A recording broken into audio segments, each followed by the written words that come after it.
New tonight, the National Transportation and Safety Board is blaming Survival Flight for a deadly medical helicopter crash in Vinton County.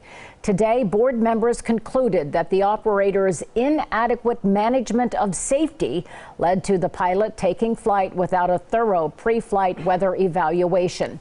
Chairman Robert Sumwalt says the accident was, quote, all but invited by the actions and culture of Survival Flight. In response, a spokesperson for that company, Survival Flight, says in part our company has always made the safety of our employees our top priority.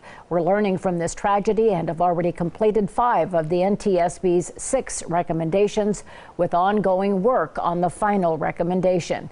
And you might remember that crash. It happened in late January of last year.